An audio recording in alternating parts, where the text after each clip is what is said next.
I'm Satya Gumpert, and I'm a historian of modern Britain, and I specialize in race and ethnicity and trying to think about how both of those things influence our identity and the communities around us where we live.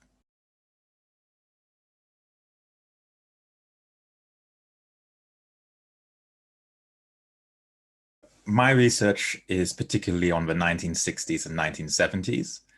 And this is a period when the population of people who have come from the new Commonwealth and the Empire coming to Britain increases quickly at the beginning of the 60s because the law has changed.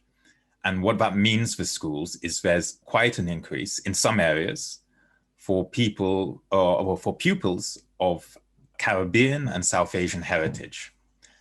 And initially, there is a bit of a panic, and we find this from the Houses of Commons all the way down to local campaign groups and local politics. And what race means in the 1960s and 70s, it's a problem. It's a problem for parents whose children are there. It's viewed as a threat.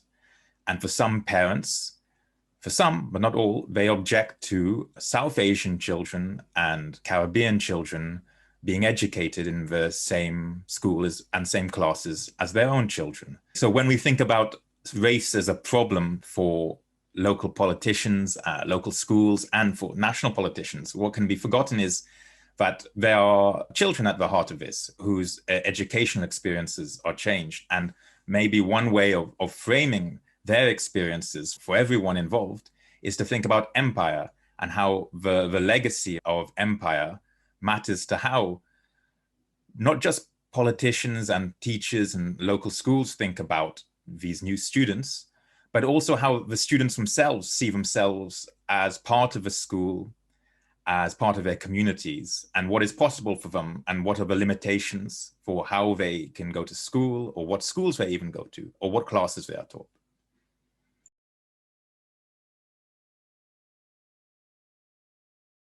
So the big increase in South Asian children at school happens at the beginning of the 60s. Until that point, the South Asian migrants in Britain were predominantly men from working class black background, working in factories and in sort of heavy industry. And I specialize in a part of West London called Southall. And in the 60s, when sort of what we call dependents come over, so families, wives, and children, the first issue that they encounter is having to send their children to schools where they're not familiar with the education system.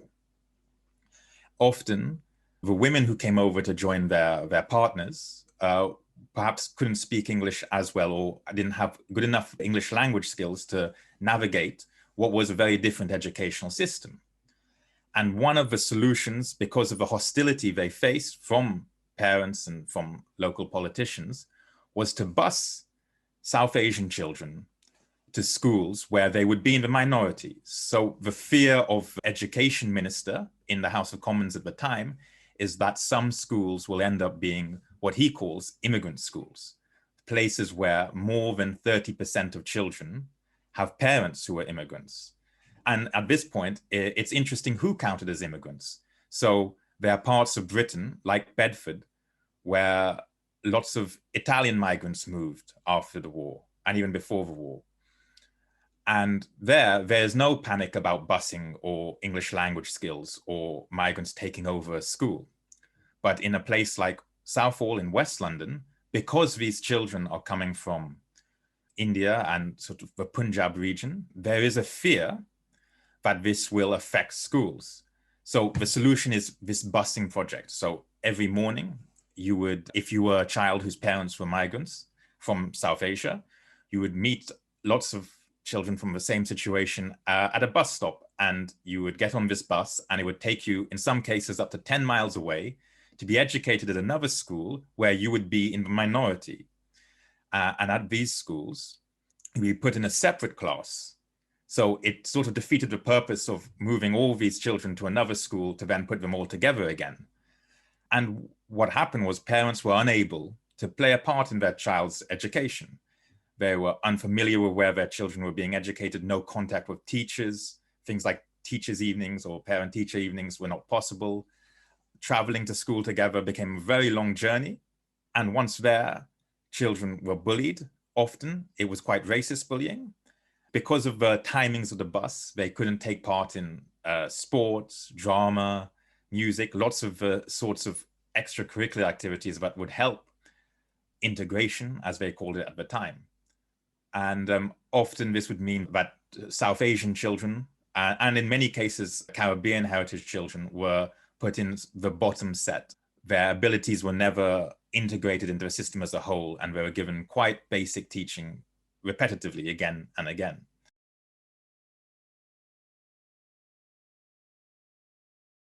When it came to the sources I was using, for politicians at the top level, those sources exist in the British Library and the National Archives, both in London. But for a project like this, it was very important to me to find out how parents and their children experience this policy. And in that case, one of the best sources for historians working on Black, but also South Asian history in Britain are the Black Cultural Archives in Brixton. And there you can find oral histories, so interviews carried out with people who experienced this part of British history. You can also find campaigning material, so activists who try to stop busing, for example, and posters, leaflets, memos about local activists discussing these issues and trying to decide how to combat what they saw as racism directed towards their community. There are problems with some of these sources. So, for example, oral histories, which are basically interviews, sometimes instead of recording what actually happened, we record what people remember happened. So in the case of busing, what we tend to find is what's happened since the 70s and 80s has changed how people think about busing and might not always reflect how it was actually lived at the time. Another issue with oral histories is how we find those people. So for busing, the working class Punjabi population of Southall, those historians who have tried to interview that population, it's proven really difficult to find people from that background. And instead, we find more people coming forward for these interviews from East African Asian backgrounds who are potentially maybe more middle class, came to Britain with higher English language skills, more perhaps family wealth behind them, and maybe they found it easier to move on from that experience. And they were in the minority of people who experienced busing. So as a historian, we have to be really critical and ask, why are these sources survived, or why has this been preserved? And sometimes these are difficult questions and there's no easy answer. And sometimes we have to take a creative leap to try and figure out what exactly was the most likely thing to have happened.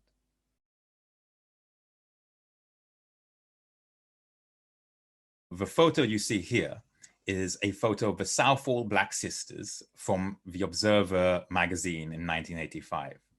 And the Southall Black Sisters were a local activist group made up of women from several generations, as you can see from the photo, from quite different immigrant backgrounds. So while some women had migrated, had that experience of coming over from India and also East Africa, other women had been born in Britain or had been educated in West London.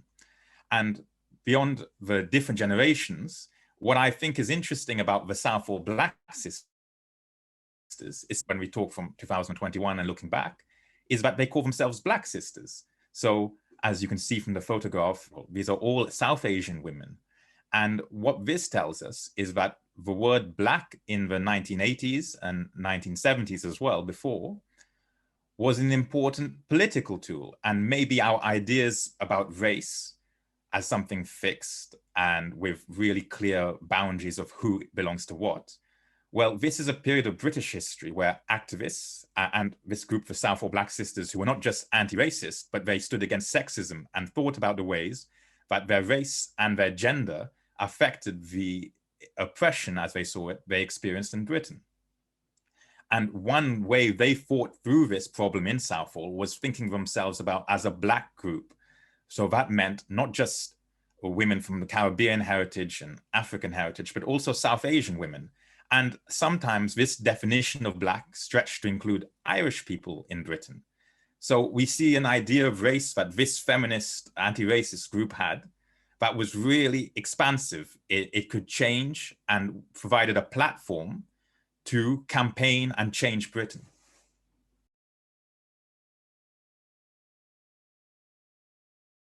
The written source you have in front of you is by a gentleman called Tuku Mukherjee in an essay called The Journey Back. And this essay was published in 1988. Mukherjee was a teacher in Southall and in its surrounding areas and in schools nearby, who was involved in teaching South Asian heritage and Caribbean heritage children in these classes where they were learning English when they were bused to other schools. The interesting thing about this source is Mukherjee is not writing at the time of busing. He is writing in 1988. And by 1988, lots of events have happened in Britain that have changed perhaps how we think about race. And maybe we can think about how that may have affected what Mukherjee has written in these sources. So the first paragraph we have describes Mukherjee as being cast as an immigrant teacher. His role was therefore to teach specifically these children of South Asian heritage. And in his view, he can't escape this. And the racism he feels from other teachers, where he's forced to be stuck with these children, is a racism he sees not just in the teaching profession, but also the parents who are, as he calls it, at the bottom of a scrap heap, and the kids who are in a similar position. So instead of thinking about racism as something between people, Mukherjee is suggesting that there's a structure of racism in society. So from the teaching profession to labor, for the manual labor for their parents, the sorts of jobs their parents do. And as Mukherjee sees it on the front line as a teacher, the classes, the education that South Asian and Caribbean heritage children are receiving are, in his view, preparing them for the same role that their parents played, as he calls it, at the bottom of a scrap heap. In this section of the text, we can see Mukherjee's recollections of accompanying the children back to the bus stop. And he tells us how these children who were bused experienced racism, sometimes physical assault, not just verbal assault, because of who they were, because of the color of their skin. They were unwelcome in their school. And this calls into question just how effective busing was. So when busing was introduced, the justification was not just because they were scared of the reaction of some parents, not all parents, but some parents. It was also justified that this would provide South Asian children an introduction to British life.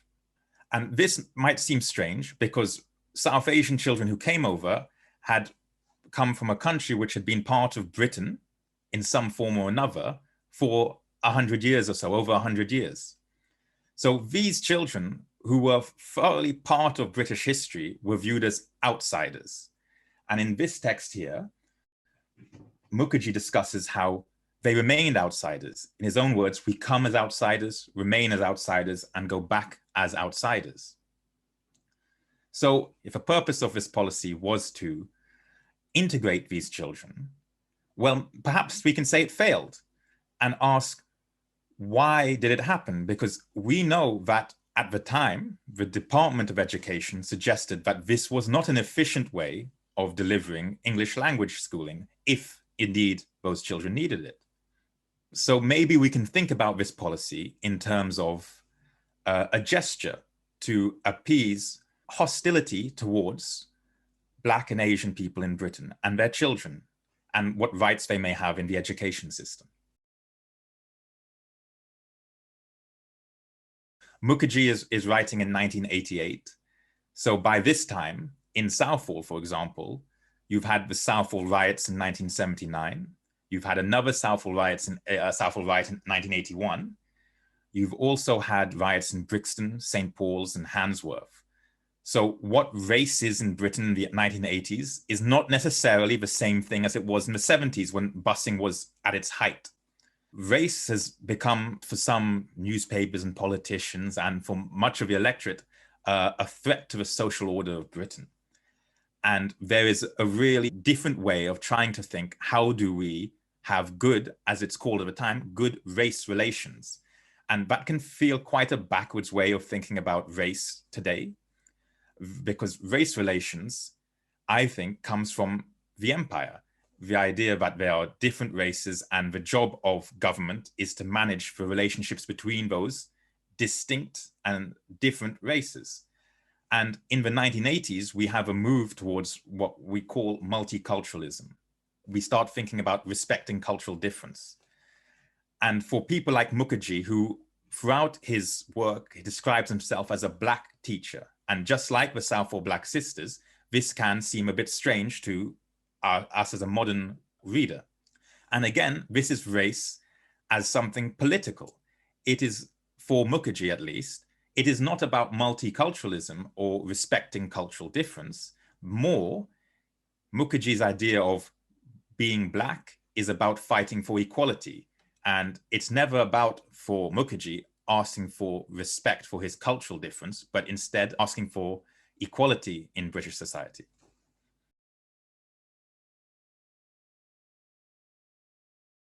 This video shows children being bussed in the morning. So as we can see, they meet up, all defined by effectively the color of their skin. They meet up in the morning near a bus stop, earlier when the school day starts for most of us.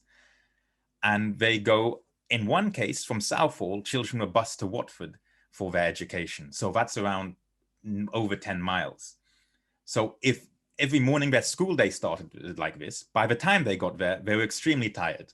And then they were put into separate classes. And while these videos only show us the journey to and from this school, we can imagine that the school day there, where they were put into separate classes, they were bullied and had to be accompanied back to the bus stop in case they were attacked, made a very strange school day, isolated from their parents, sometimes taken away from their brothers and sisters. What is interesting about this video, it was made in 1970, and the images we have here are images that weren't used, but it was filmed for a BBC Panorama documentary. So what this suggests is that even in 1970, this policy was notable, and maybe we might even say controversial. So the idea that the whole of the country was united against the fact that these children were a problem could be most likely inaccurate. There were active discussions about what this policy meant. And interestingly, some of those policy discussions focused on the similarities with the American example of desegregation.